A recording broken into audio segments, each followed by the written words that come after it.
RG Kar medical college hospital trainee డాక్టర్పై అత్యాచారం కేసులో బిగ్ ట్విస్ట్ చోటు చేసుకుంది.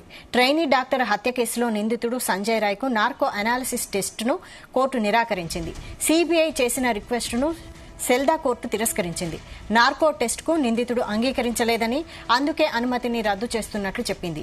నిందితుడికి ఎప్పటికే పాలిగ్రాఫ్ టెస్టు నిర్వహించామని సీబీఐ కోర్టుకు తెలిపింది.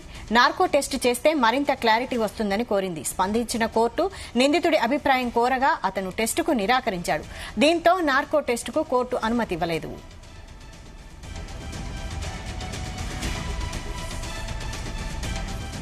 దీనిపై full details crime bureau chief Raviteja అందిస్తారు. Raviteja, Kolkata RG Kar medical college hospital trainee doctor అత్యాచారం హత్య ఘటన బాధిత కుటుంబాలకు న్యాయం చేయడంలో బెంగాల్ ప్రభుత్వం విఫలైంది అంటూ కూడా జూనియర్ డాక్టర్లు తీవ్ర స్థాయిలో 3 రోజులుగా దీన్ని నిరసన వ్యక్తం చేస్తా ఉన్నారు. తీవ్ర విమర్శలు కూడా ప్రభుత్వం పైన వీళ్ళు కురిపిస్తా ఉన్నారు.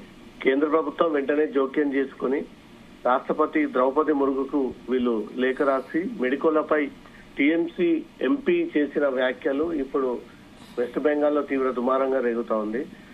రేప్ కేసు ఘటనలో నిరసన తెలియజేస్తున్నటువంటి మెడికోలు డాక్టర్లు అయ్యేందుకు అనర్హులు అంటూ కూడా టీఎంసీ ఎంపీ కళ్యాణ్ బెనర్జీ ఈ వివాదాస్పదటువంటి కామెంట్స్ చేయడము, లైవ్ స్ట్రీమ్ డిమాండ్ కు అంగీకరించలేదని సీఎం మమతాతో చర్చలు పరిష్కరించడం సరికాదు అంటూ కూడా ఎంపీ ఈ స్టేట్మెంట్ ఇవ్వడం ఇప్పుడు దుమారానికి దారితీస్తోంది. నిరసనలో పాల్గొన్న వాళ్ళని ఫైనల్ ఎగ్జామ్స్ రాసేందుకు అనుమతి ఇవ్వద్దంటూ కూడా ప్రభుత్వాన్ని కోరుతా ఉన్నామంటూ కూడా ఈ విషయాన్ని తన స్టేట్మెంట్ రూపంలో తెలియజేయండి.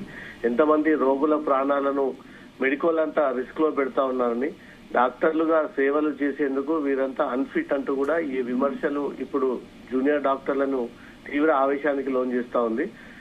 స్వస్థ భవన్ ముందు జూనియర్ డాక్టర్లు నిన్న 3 రోజుల నుంచి వీళ్ళు వరుసగా ఈ ధర్నా చేపడతా ఉన్నారు. జూడాలు రాష్ట్ర ప్రభుత్వానికి వ్యతిరేకంగా నినాదాలు చేస్తూ 5 డిమాండ్లన్నీ వెంటనే పరిష్కరించాలంటూ కూడా సీఎం మమతా బెనర్జీకి చర్చలకు లైవ్ టెలికాస్ట్ చేస్తేనే సెక్రటరియట్ కి వస్తామంటూ కూడా జూనియర్ డాక్టర్లు ముక్తకంఠంతో ఈ విషయాన్ని తెలియజేస్తా ఉన్నారు. మమతాపై గవర్నర్ ఆనంద్ బోస్ సైతం మండిపడతా ఉన్నట్టుగా కూడా సమాచారం అందుతుంది. మమతా బెనర్జీతో కలిసి ఇకపై వేదికలు పంచుకున్నట్టు కూడా గవర్నర్ సివి ఆనంద్ ఈ విషయాన్ని తెలియజేసినట్టుగా సమాచారం అందుతుంది. ఆమెను సామాజికంగా బహిష్కరిస్తున్నట్లు కూడా తెలియజేశారు. మమత లేడీ ఆఫ్ బెంగాల్ అంటూ ఫైర్ అయ్యారు. ఈ మేరకు ఆయన ఒక వీడియో కూడా రిలీజ్ చేసి ట్రైనీ డాక్టర్ పై అఘాయిత్యం జరగడానికి సీఎం మమతా బెనర్జీయే కారణం, ఆమె రాజ్యాంగ నిబంధనలను ఉల్లంఘించినందుకు చర్యలు తీసుకుంటామంటూ కూడా గవర్నర్ ఈ వీడియోలో ఈ అంశాన్ని తెలియజేస్తూ అది రిలీజ్ చేయడం జరిగింది. ట్రైనీ డాక్టర్ హత్య కేసులో నిందితుడు సంజయ్ రాయ్ కు నార్కో అనాలిసిస్ టెస్ట్ అనుమతించాలంటూ కూడా సీబీఐ చేసిన రిక్వెస్ట్ ను సెల్దా కోర్టు తిరస్కరించింది. నార్కో టెస్ట్ కు నిందితుడు అంగీకరించలేదని, అందుకే అనుమతి రద్దు చేస్తున్నామన్నట్టు కూడా కోర్టు ఈ విషయాన్ని తెలియజేసింది. రామ్ అంగీకరణ కోసం నిన్న శుక్రవారం నాడు సిబిఐ అధికారులు కోర్టులో హాజరుపరిచాడు.